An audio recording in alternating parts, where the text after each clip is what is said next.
The AFC North is a pretty strong division this year. I'm sure you've seen hype for the Ravens, the Bengals, and maybe even the Browns. The team that I think is getting overlooked too much, though, is the Pittsburgh Steelers. They finished 9-8 last year and have made a lot of good moves over the last couple seasons. I think the Steelers are a pretty underrated team heading into 2023, and let's talk about why I think they're going to be good. For starters, Pittsburgh absolutely killed it this past offseason. They massively improved their iffy offensive line by signing guard Isaac Seumalo and drafting tackle Broderick Jones.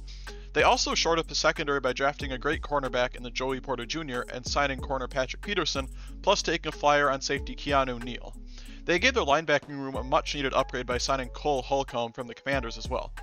They added even more talent to their defensive line by drafting Wisconsin defensive tackle Keeanu Benton, who is one of my favorite players in the draft, and his college teammate edge Nick Herbig.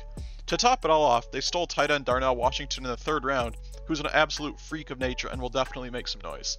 It was overall a super smart offseason, making a lot of great moves to fill positions of need without overspending. The linebackers and defensive line should both be better, the offensive line got a big boost, and Kenny Pickett got another offensive weapon. While the secondary is still a question mark to be fair, the team added some nice talent. Not only did the Steelers retain some important guys, they also improved a ton this offseason in numerous areas. A lot of skill, experience, and youth has been injected into the team. A great job by Omar and Mike Tomlin overall. Let's see where that leaves the team now. The Steelers had some issues with their offense last year, but I think the pieces might be starting to come together. Now that quarterback Kenny Pickett is in his second year in the league, I think he'll be a little more settled in and comfortable, and he should have a much better year than he did in 2022. Plus, he had to run for his life plenty last year, and with the upgraded offensive line, he should have somewhat more breathing room in the pocket. On a somewhat related note, the running back room is looking sweet. Former first-round pick Najee Harris is looking to have a big year now that he's fully healthy, and the formerly undrafted back Jaylen Warren has been looking better and better. As for the pass catchers, they aren't looking too shabby themselves. Second-year wideout George Pickens looks like he's in for a big year after impressing in 2022. Deontay Johnson will be reliable as well and should rack up a lot of yards on his own. It'll also be interesting to watch the speedy wideout Calvin Austin returning from injury, and the team took a flyer on Allen Robinson as well, which is a low-risk, high-reward kind of move. Pat Freiermuth is also a very solid tight end and will provide a nice target for Pickett. It's not a group of pass catchers that gets a lot of national media attention, but if a few things go right, there could be a lot of receiving yards this year. Overall, it's just a good-looking offense. Each position group gives you a reason to get excited. Now, I will say that I'm not the biggest fan of current offensive coordinator Matt Canada, and I think a lot of Steeler fans would echo this statement. But for now, we're just going to have to see what happens. The team has the talent to put points on the board, and if Canada can't make that happen, he's just going to get fired. It's really as simple as that. If there was a time for him to make some noise, it's this one. It'll be a big year for him, and the pieces are there, so it'll be interesting to watch the team this year and see what materializes. Not only is the offense interesting, the team should have a good defense as well.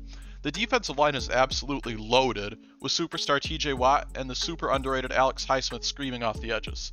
Larry Ogunjobi, Keeanu Benton, and Cameron Heyward should be a punishing interior trio. The team should be stuffing running backs and getting plenty of sacks.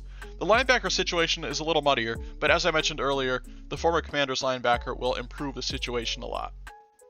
As for the secondary, the team lost longtime corner Cameron Sutton to the Detroit Lions, but all is not lost. They brought in veteran Patrick Peterson and drafted promising young corner Joey Porter Jr., so that will help matters, although they could definitely use another solid piece.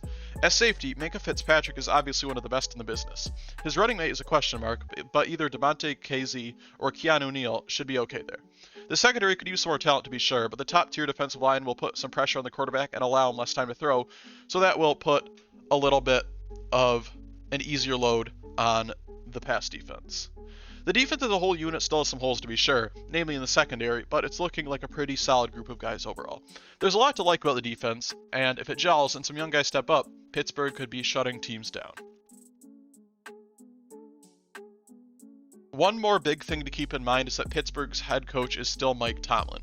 He's been one of the best coaches around for years, and having him at the helm constantly does wonders for the team. There will probably be some growing pains this year, but there's a lot to like about this Pittsburgh team. I don't know enough yet to confidently make a record prediction, but I figured that they'll make some noise. It should be a very interesting year for the Steelers, so definitely keep an eye on them, and we'll wait and see what happens.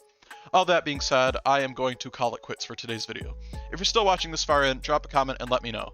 I'd really also appreciate subscribing to my channel if you like the videos, because it really does help me out. I appreciate all the support, and I'll see everybody next time. Peace out.